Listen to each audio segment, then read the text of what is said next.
Please welcome to the stage, Bethan Briggs Miller.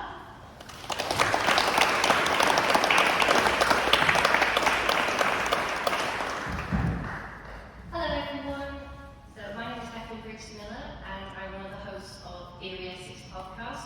So every month myself and my co-host Elsa will look at weird stories in Essex. I'm more of a believer, she's more of a skeptic, so we try and make sense of the stories, but there's always a really good tale to tell. That's what's important. So I'm taking great pleasure in hopping over the border today into Suffolk, so some stories that I wasn't aware of, so it's been quite good fun for me. Now Suffolk, just like the rest of East Anglia, has got so many interesting creatures and tales. I came across woodworms, wild men, all sorts of fairies and high rites and ghostly tales. But the one thing that really captured my imagination was, as the title suggests, dragons. Definitely in East Anglia, here the dragons. We're on the edge of the map here. So, the first dragon that I came across that really captured my imagination was the Bures dragon.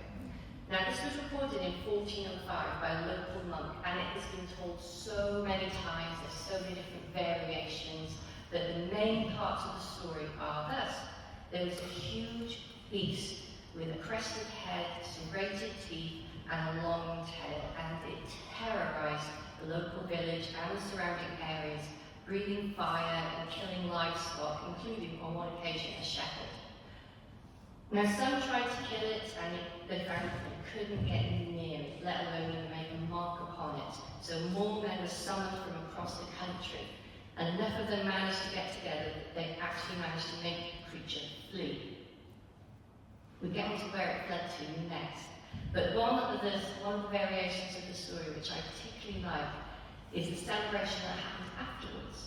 So one of the livestock that the dragon had killed was a flock of sheep. And what did they do with the flock of sheep?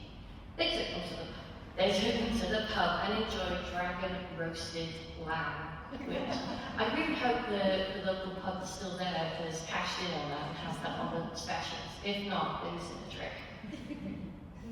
So, as I said, the creature fled, and the creature fled to Wormingford. Now, the stories that pick up from where this dragon left, it arrived from Bures and again wreaked havoc on the village. Again, it's immune to arrows. Apparently, it had an appetite for virgins, so they managed to keep the dragon at bay long enough by sacrificing virgins. And then it actually says in the account, we ran out of virgins. We didn't know what to do next. So they called on Sir George of Leadfella. Hey, yes, you heard it, George and the dragon. You couldn't make this up. So in one version of the story, he managed to kill it with a lance, and the other one, which I particularly like, because I'd love to know how he got around to doing this, he fell a tree upon it. And it destroyed the bridge that is been rebuilt since. But the town had such a celebration afterwards that they decided to rename it Wormingford. And you can actually see the picture here. In the church there is a stained glass window with a creature, which I don't know about you, does anyone think that looks like something in particular? Crocodile, keep that in your mind. We'll get back to that later. There's another dragon, not far away in Little Cornard. So on the 26th of September, 1449, all the villagers awoke to the most horrendous noise. It was a sound that maybe if we heard it today, it's going to say it would sound like machinery. It was so loud, the ground shook, the walls vibrated, and everyone thought, oh my God, what is happening? They all rushed outside, and the sound seemed to be coming from the water meadows down towards the river. A few of the brave souls did venture down, and they beheld a huge beast. It was red with brown spots, long, writhing forked tail, and a horn-crested head. Now, one dragon's bad enough. They were all pretty scared and starting to decide what should we do about this when they heard a loud hissing noise. There was a second dragon. So across the field on the other side, opposite to the red dragon, a shiny black creature, scaled with a long, smooth tail, It lay low to the grass and had 6 small legs and a flat head. Its mouth had 3 rows of inward-facing sharp teeth, just like a shark. The beasts advanced on each other, the red dragon walking on hind legs and breathing fire, whilst the black one slithered along the ground almost snake-like. They fought for over an hour. At one point, the red dragon managed to bite the tail off the black dragon, which caused a foul-smelling green ooze to issue from the wound. The black dragon seized its chance and grabbed onto the red dragon and lifted it off the ground. They fought tooth and nail, literally. Eventually, they both began to tire. Green slime and red blood was everywhere.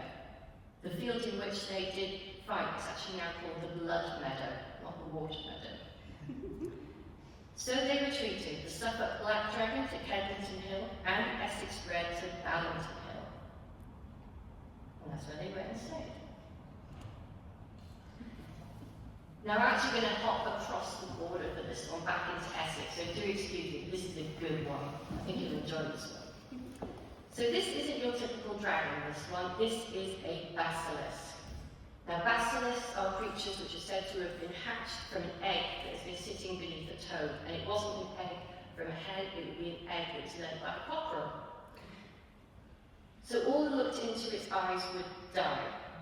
In some variations of the story they turned to stone, but most of them, the person who beheld it would die. It devastated the surrounding lands and terrified the locals, quite understandably, until a knight was coming through the village and sought the advice of a wise woman. She said to use the dragon's power against it. So he disappeared. The dragon managed to stay in the village, causing havoc for another 6 months, and then he returned wearing mirrored armour. And he faced the dragon, and the beast was killed by its own gaze. Not far away again, on the border, these dragons like to stay on the Essex-Suffolk border, just following it. So in St. Osoph, there was a dragon of marvellous size, and it was so big, and the air around it so hot, you don't need to use your imaginations tonight, just... you know what that feels like. That just by its movement, it caused the houses and ground around it to burn.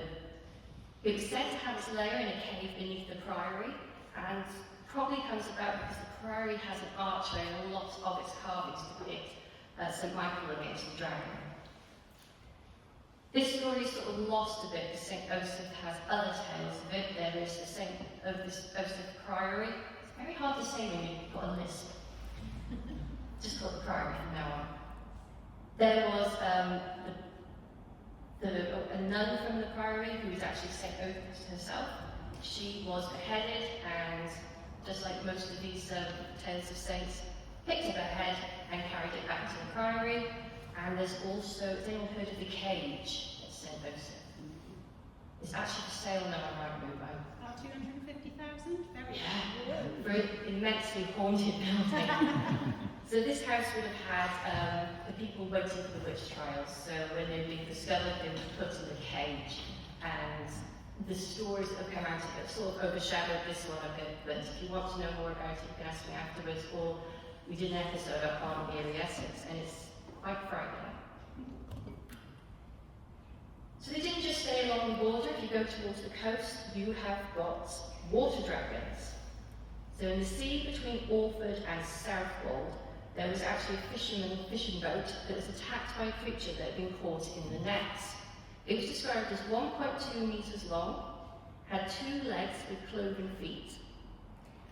Here today in Sudbury, in the 1400s, there was a dragon that rose out of the river, and you Sudbury people are so hard. It took one look and went back in the river. What did you do? So that's a very short story because it went straight back in the water. In Thorpe Ness, there was a 60-foot long creature that was spotted by 3 ladies who were in their garden, and it had 30 humps from tail to head, and it moved incredibly fast. So what was it? What were these creatures? Well, it was very common, especially in Roman times, to have a war banner of a dragon. Especially in Roman times, they had a gold dragon head that would have a sort of windsock behind it, and it was designed that when the wind went through it, it created this awful noise. So it would be the head of the army, and it would strike fear. This was then seen in the Saxon war banner, and even if you see in this picture, one of the dragon war banners is depicted in the Battle of Hastings on the Bay of Tapestry. Dragons were then used by the church to depict evil. So you'll see in a lot of the iconography and the paintings on church walls, the devil and hell would be represented by the dragon. And this is where a lot of academics think that the fire-breathing side of the dragon came out to depict hell and the sulphur and the flames of eternal damnation. Of course, before dinosaurs were really understood, fossils and bones that were uncovered would look like absolutely giant mythical creatures. A good example of this is seen in Austria, where in Klagenfurt there is still, to this day, a skull, which if you didn't know what it was, it looks like your basic dragon. If you were going to draw a skull of a dragon, you would draw this. It's actually the skull of a woolly rhinoceros, and it was uncovered in the marshlands just below the town. And a tower was erected by the Lord, and people were brought from all over to try and drag the river for this dragon. They did, and they buried it. And when they uncovered the skull, they thought, here we go, this is proof. But what about our dragons? Because they all seem to be around 1400s, staying along the border of Essex and Suffolk, dipping in and out. Well, one theory is when King Richard was on his crusades, he was gifted a certain reptile by King Saladin. Brought it back, and actually on the way back he was captured and held captive, and this reptile was so destructive they couldn't wait to get rid of it. So they sent him on his way with the, quote, dragon. Upon returning to England, this had grown to such a size that it needed to be kept in a cage. And in the Tower of London, it had a menagerie, which was actually still there until the late 1800s. And it grew so big that it actually destroyed its cage and escaped. Now, this was also known as a cockatrice. And what animal did they say does this sound like? Crocodile. Cockatrice is thought to be a corruption of the word crocodile. And if you think, if you've never seen a picture of a crocodile in your life, and you were told that there was a massive dragon that had escaped London and was heading in your direction, you saw it, what else have you got to think? Especially as there was a reward for the capture, and all the reward posters and all the letters that went out described it as a dragon. So people were primed ready to see this mythical beast. And if you think, how can you mix up a dragon and a crocodile? Let's not forget what happened in 2012 in Essex. Does anyone remember this? So 2012, I had a very panicked phone call from my mother saying, "Where are you?" And I'm in the flat. "Lock the door." Well, I hadn't seen the news. Apparently there's a lion on the loose in Sudbury, which is the village just along from me.